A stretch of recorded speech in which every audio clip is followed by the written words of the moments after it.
So let's start with our chemical change reactions and our physical change reactions tutorials for the upcoming exam. Let's start with the definition. A chemical change results from a chemical reaction, and the difference is a physical change is when matter changes form but not its chemical structure.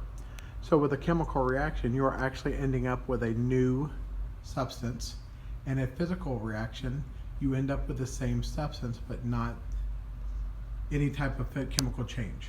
For example, let's go down to the iron plus water, that is Fe plus H2O, that is going to produce a chemical reaction.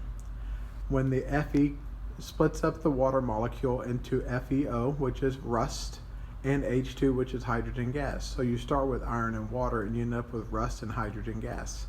Now a physical reaction would simply be ice, which is H2O, and you add heat and it becomes water, which is H2O. Those are both very basic examples, but I think they exemplify what we're learning with a chemical change and a physical change. So let's go into the next step and learn some of the power words. Now for the power words for physical and chemical changes and reactions. If you see something, a reaction that says cutting, melting, freezing, and this is the secret one, dissolving, they are all physical reactions. Dissolving is the one that confuses so many of the students. And if you see rusting, burning, and cooking, you will know that a chemical reaction is occurring. And I have to stress this, we have underlined it in our notebooks, and every student should know this. Only chemical reactions produce new substances. Physical reactions do not produce new substances.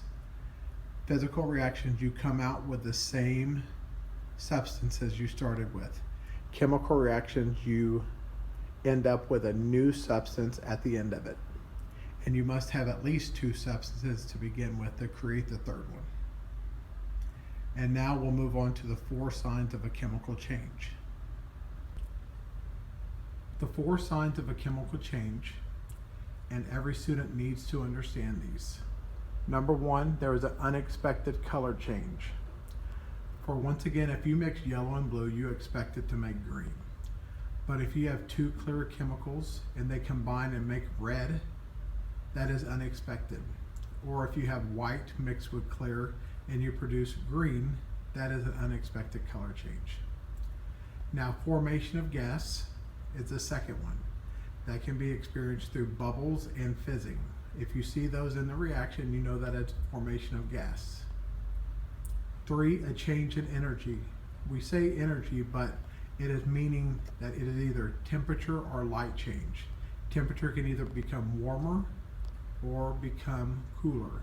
Light can be produced. And 4, finally, is a formation of a precipitate.